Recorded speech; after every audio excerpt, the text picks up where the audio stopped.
हरे कृष्ण। तो आज हम श्रीमद् भागवतम के तीसरे स्कंद के पहले अध्याय के श्लोक संख्या 4 को पढ़ रहे और उसको समझने की कोशिश कर रहे। तो दूसरे स्कंद के जो अंतिम अध्याय था उनका शीर्षक था कि श्रीमद् भागवतम सभी प्रश्नों के उत्तर है। श्रीमद् भागवतम में हमें हमारे मन में जो कोई भी प्रश्न होता है उस प्रश्न जो है का उत्तर जो है हम इस श्रीमद् भागवतम में पा सकते हैं। कि श्रीमद् भागवतम और श्रीमद् भगवद गीता भी प्रश्न और उत्तर है। प्रश्न पूछे जा रहे और उनके उत्तर जो है दिए जा रहे हैं। यहाँ श्री परीक्षित महाराज सुखदेव गोस्वामी को प्रश्न पूछे और इसके बाद में हम देखेंगे कि विदुर जो श्री मैत्रेय मुनि को प्रश्न पूछे।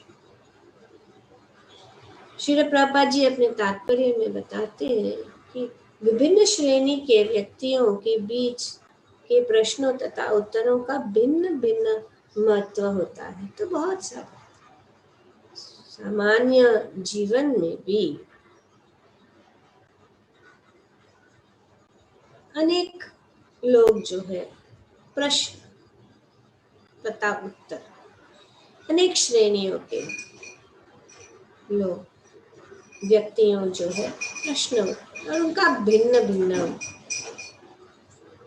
महत्व होता है। जैसे कि उदाहरण लिया जाए व्यापार विनिमय में व्यापारी व्यक्तियों द्वारा किए गए प्रश्नों का आध्यात्मिक महत्व नहीं होता पर अंतरीय भौतिक प्रश्न उत्तर और आध्यात्मिक विभिन्न श्रेणी के व्यक्तियों में उठने वाले प्रश्नों तथा उनके उत्तरों का अनुमान संबंध व्यक्तियों के विद्वान स्तर से लगाया जा सकता है। तो ये जो है अनेक प्रकार के जो प्रश्न हैं पर इन प्रश्न और प्रश्न जो है एक तो हो सकते हैं भौतिक और दूसरा है आध्यात्मिक। आध्यात्मिक जीवन में भी प्रश्न हमारे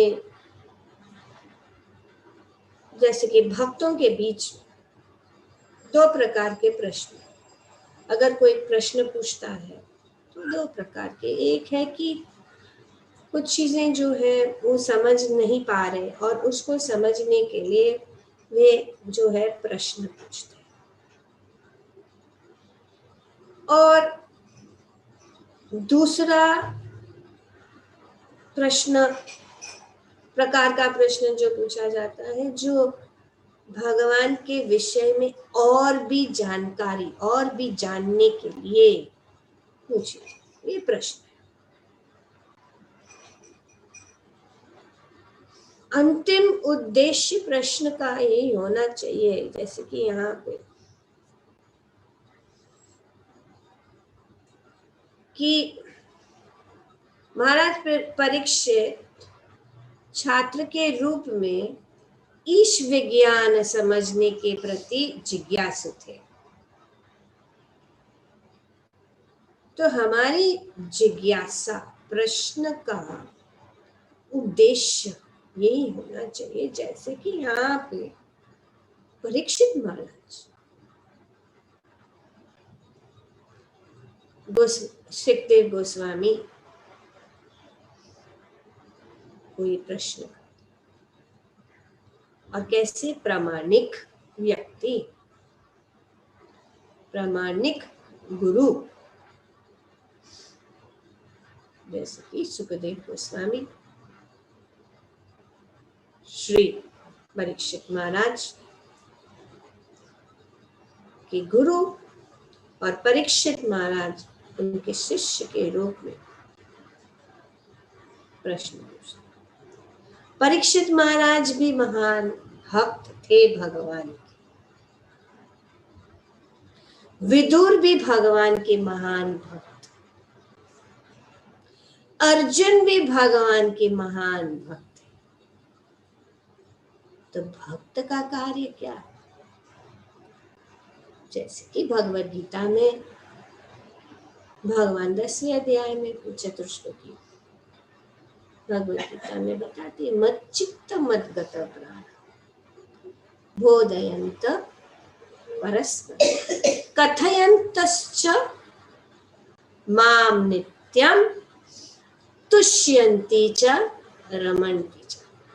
तो इस प्रकार से जो एक भक्त और दूसरे भक्त के बीच हमेशा ये भगवान की चर्चा, ईश विज्ञान की चर्चा,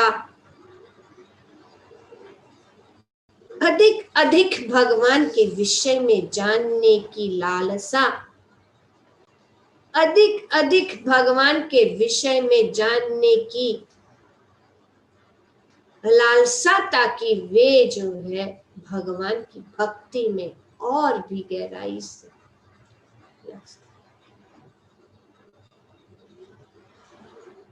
विदुर भी जो है भगवान के भक्त हैं। हम पढ़ चुके हैं कि ये प्रश्न भी उठा कि जिस घर में भगवान जो है आते जाते रहते थे, उनके साथ पांडवों के साथ में बैठते थे, खाते थे, उनके साथ में एक मित्रता उनकी इतनी गहरी थी, फिर उन्होंने क्यों छोड़ा उस घर को? तो हम जान सकते हैं कि पांडव और विदुर कितने उच्च श्रेणी के भक्त थे। फिर भी यहाँ पे विदुर जो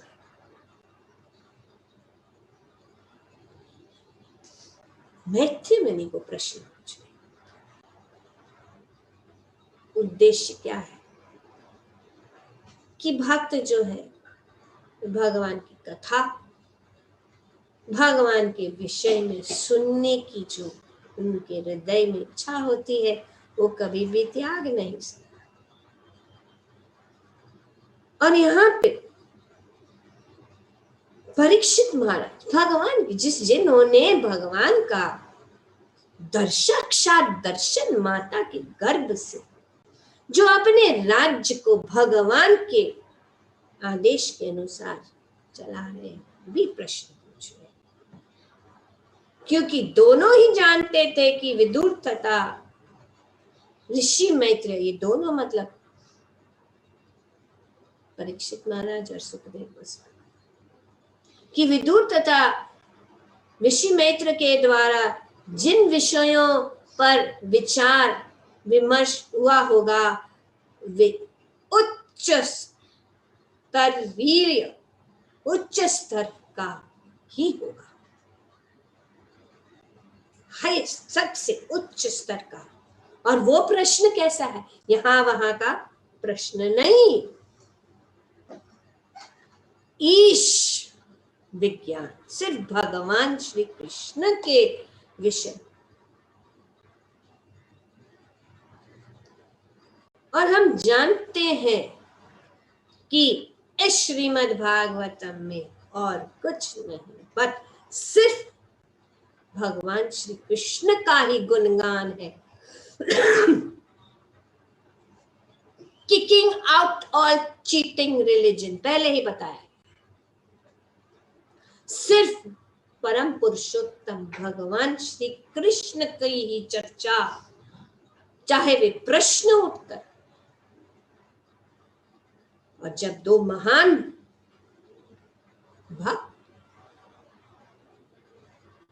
जैसे कि परीक्षित महाराज और सुखदेव गोस्वामी और महाराज और विदुर और मैत्री मुनि के बीच में, जैसे कि हम सब इतने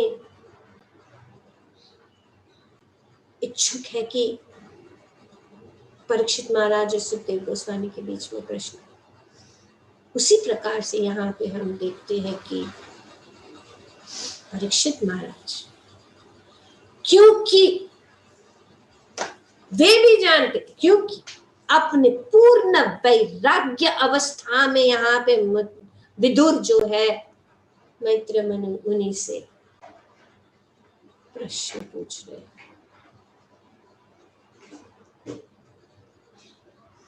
विदुर ने सब कुछ त्याग दिया। हालांकि दुर्योधन का कटु वचन एक बहाना था, लेकिन वो उससे अपने हृदय में वे अपना कार्य और कर्तव्य निभा रहे थे बाहर से, लेकिन उनके हृदय में बस वैराग्य और भगवान की पूरी तरह से शरणागति की इच्छा से हर रूप से ऐसा प्रतीक होता है कि विदुर को ऐसा दुख, पर भक्त के लिए दुख ही सुख का कारण है, क्योंकि उन्हें एक मौका मिल गया। अगर वे ऐसा नहीं होता तो वे इस प्रकार से आसानी से त्याग और निकल, और फिर वे मैत्री मुनि से मिले और उनकी जो वार्तालाप है, उनका संवाद जो सबसे उच्च श्रेणी का ये संवाद है, जो भक्त जो है ऐसी संवादों में रमते हैं।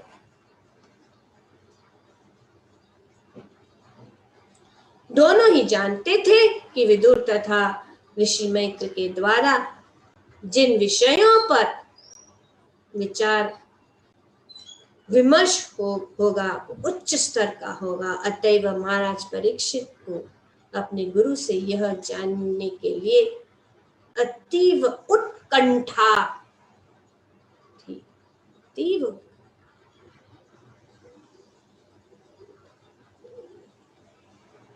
ये बहुत जरूरी है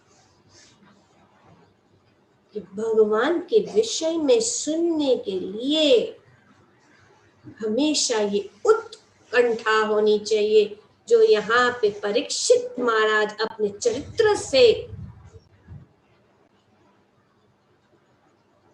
हमें ये बता रहे।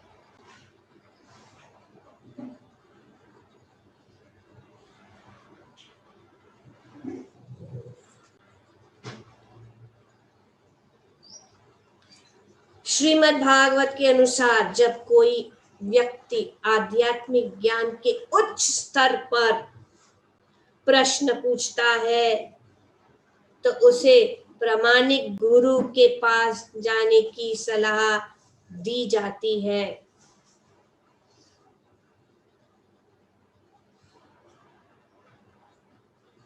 उस सामान्य व्यक्ति को जिसे आध्यात्मिक बातों में कोई रुचि नहीं है, फैशन के रूप में गुरु के पास जाने की कोई आवश्यकता नहीं है। गुरु के पास तद विधि प्रणिपातेन परिप्रश्नेन सेवया, गुरु के पास जैसे ये बहुत फैशन है, हम देखते भी हैं, इतने साल से हम देख रहे, मैं गुरु बनाना है, मैं गुरु बनाना है, मैं गुरु बनाना है। गुरु बनाना, योग्यता भी होनी चाहिए। शिष्य की क्या योग्यता, ये जानना चाहिए। ये प्रश्न कैसे होना चाहिए। ज्ञान सबको नहीं दिया जाता है, योग्यता के अनुसार। जैसे कि श्री प्रभुपाद जी अपने तात्पर्य में बताते हैं कि भगवत गीता में जो विचार विमर्श हुआ है वो श्री कृष्ण तथा अर्जुन के बीच हुए जो क्रमशः परम पुरुष तथा परम भक्त थे। भक्त बनना जरूरी है। आध्यात्मिक ज्ञान को अगर समझना है तो सिर्फ भक्त ही समझ सकता है, नहीं तो बहुत कठिन है।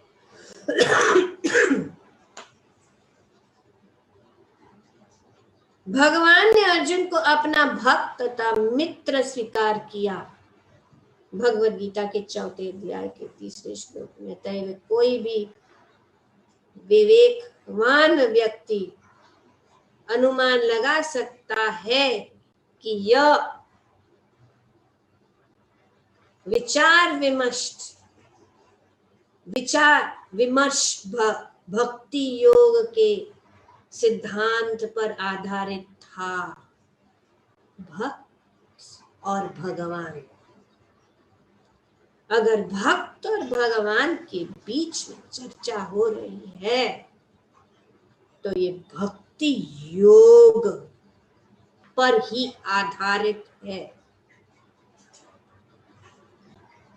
शुरू से लेकर भगवद गीता के शुरू से लेकर अंत तक भक्ति योग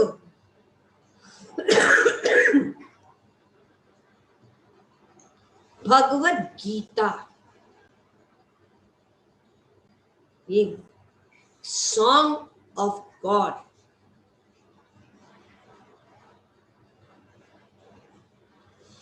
वास्तव में संपूर्ण भगवद गीता भक्ति योग के सिद्धांतों पर ही आधारित है।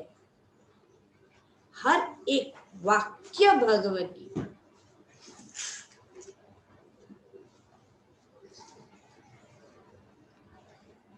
चौथा श्लोक से पढ़ेंगे। अर्जुन ने कहा, कौन सा श्लोक संख्या है? 4.3। तो भगवान ने कहा अर्जुन से, क्या कहा? ये पात्रता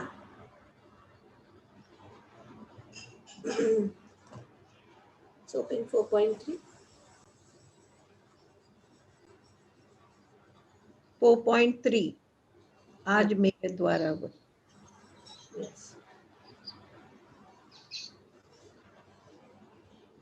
स एवायं मया तेभ्य योग प्रोक्ता पुरातनः भक्तोऽसि मे सखा चेति रहस्यं हि एतत् उत्तमम्।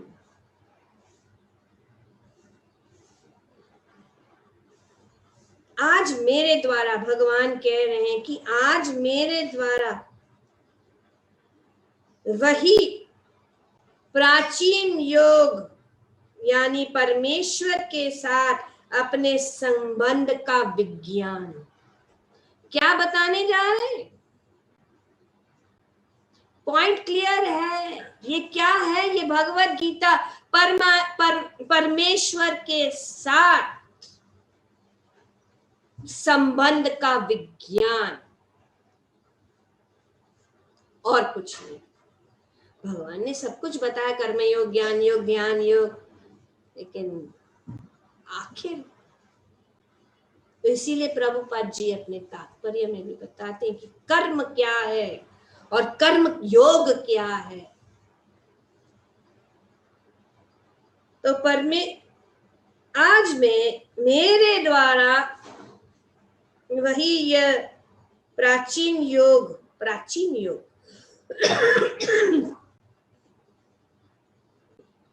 क्योंकि पहले भगवान ने बता दिया कि मैं ये ज्ञान जो कैसे चलता है, पहले ही श्लोक से।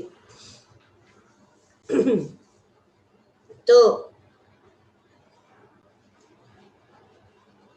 प्राचीन योग यानी हमेशा के लिए यही है। योग मतलब भगवान के साथ संबंध का विज्ञान।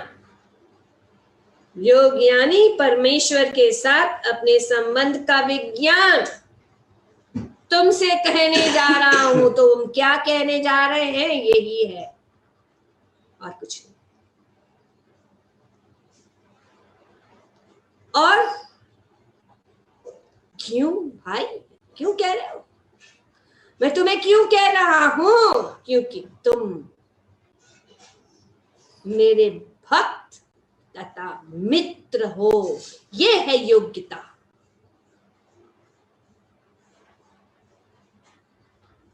नहीं तो क्या है, रहस्यम अन्य लोगों के लिए। क्योंकि तुम मेरे भक्त तथा मित्र हो, अतः तुम इस विज्ञान के दिव्य रहस्य को समझ सकते हैं। तो ये रहस्य है, राजगुह्यम, राज विद्या, ये सबसे गुह्यतम, सब नहीं समझ सकता। तो ये योग्यता, ये अधिकारी कौन है इस ज्ञान को समझने के लिए? भक्त। और महाराज परीक्षित जैसे महान भक्त और सुखदेव गोस्वामी जैसे गुरु इस विज्ञान को, जो चर्चा विदुर और मैत्र के बीच में हो, और कुछ नहीं हो सकती, सिर्फ ये परमेश्वर के साथ अपने संबंध का विज्ञान।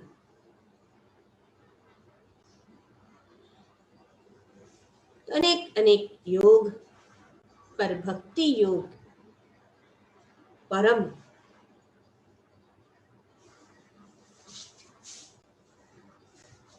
क्योंकि लोग बहुत तर्क वितर्क करते हैं कि कर्म योग अच्छा है, ज्ञान ठीक है। भगवान ने बताया कि उद्देश्य क्या है, तो प्रभुपाद जी यहाँ पे बता, कर्म तथा कर्म योग में अंतर है। कर्म को कर्ता द्वारा फल के भोग हेतु नियमित कार्य है। जो नियमित कार्य है, कर्ता द्वारा फल के भोग। डिफरेंट बिटवीन कर्मयोग और कर्म। हम तो अपना कर्म निभा रहे हैं, ओके, कर्म करो। अंतर क्या है नहीं जानते।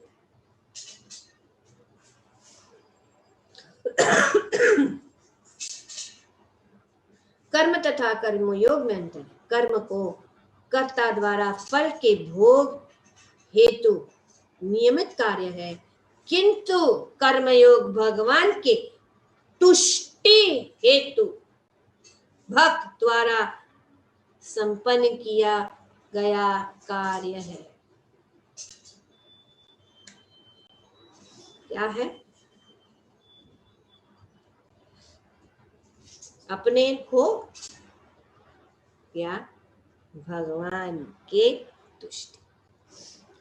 जो अपने भोग के लिए कार्य किया जाता है कर्म है, और जो भगवान की तुष्टि के लिए कार्य किया जाता है उसको कर्म योग कहते हैं।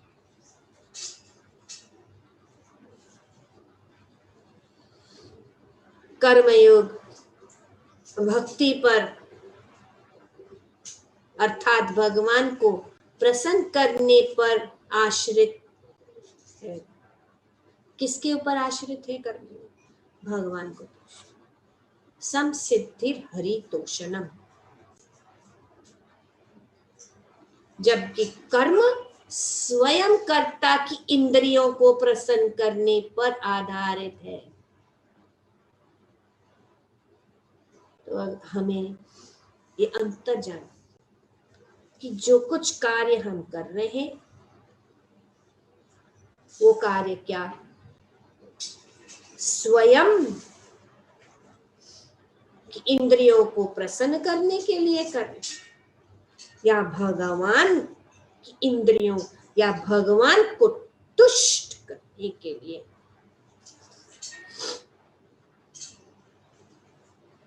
तो उसको कहते हैं भगवान। ऋषिकेश सेवनम भक्ति रुच्यते। हमारी इंद्रियों को, इंद्रियां हैं, इंद्रियां कार्य करेगी, कार्य करना चाहेंगी, में सिर्फ बदलना है, रुकाना नहीं। वही इंद्रियों को, वही कार्य को हमें भगवान की सेवा में लगाना। जैसे अर्जुन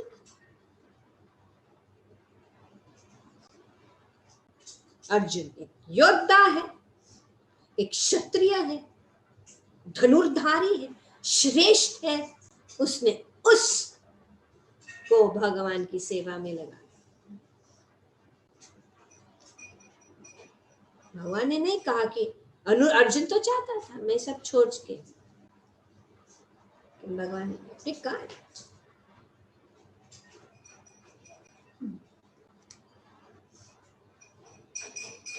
भगवान माम अनुस्मर युध्यचा,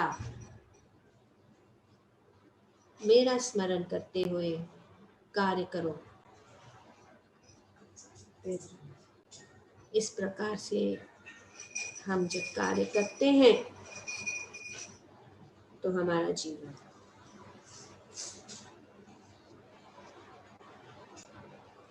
सफल हो जाए।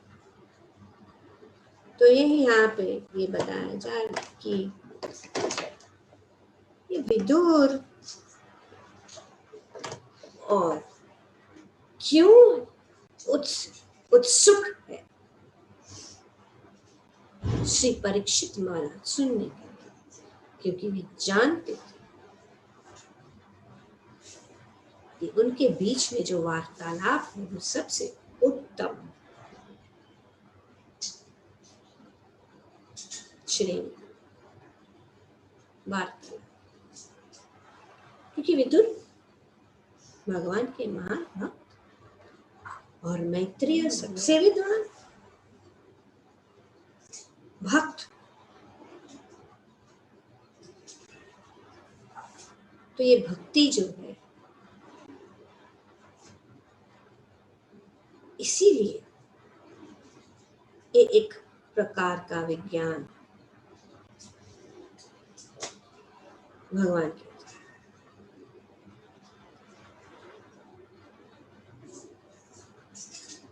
परमेश्वर के साथ अपने संबंध का विज्ञान,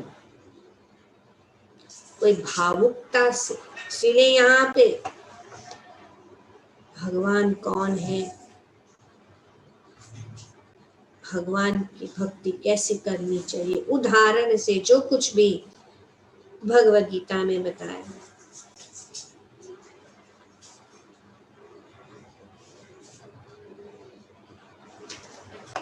जैसे कि हम पहले भी बता चुके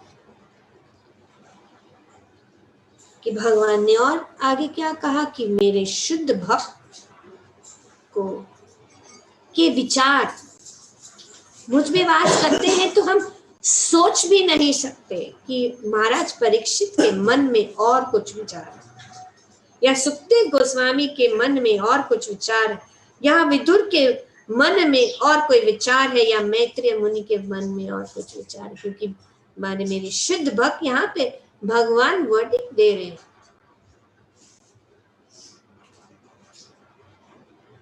दसवें अध्याय मेरे शुद्ध भक्त के विचार मुझ में वास करते हैं, उनका जीवन मेरी सेवा में अर्पित रहता है। अगर जानना चाहते हैं किस प्रकार से हम शुद्ध भक्त बने, भगवान यहाँ पे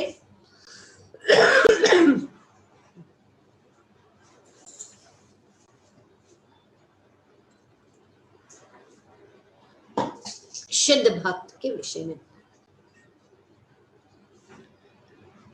विचार मुझ में वास करते हैं। उनके जीवन मेरी सेवा में अर्पित रहते हैं और वे एक दूसरों को ज्ञान प्रदान करते तथा मेरे विषय में बातें करते हुए परम संतोष तथा आनंद का अनुभव करते हैं। ये समझ गए क्यों परीक्षित महाराज पूछ रहे? क्योंकि ये भक्त का स्वभाव। वे दिव्य विषय की ही चर्चा करते हैं। तो इसीलिए यहाँ पे बताया गया है कि महाराज परीक्षित और सुखदेव गोस्वामी दोनों जानते थे कि ये चर्चा ऐसी वैसी नहीं है, उत्तम श्रेणी की चर्चा है। इस श्लोक में शुद्ध भक्तों के लक्षण का विशेष रूप से उल्लेख हुआ है। भगवत भक्त परमेश्वर के गुणों तथा उनकी लीलाओं का गान ही करते हैं। उनके हृदय में तथा आत्माएं निरंतर श्री कृष्ण के निमग्न रहते हैं और वे अन्य भक्तों से श्री भगवान के विषय में बातें करते हैं।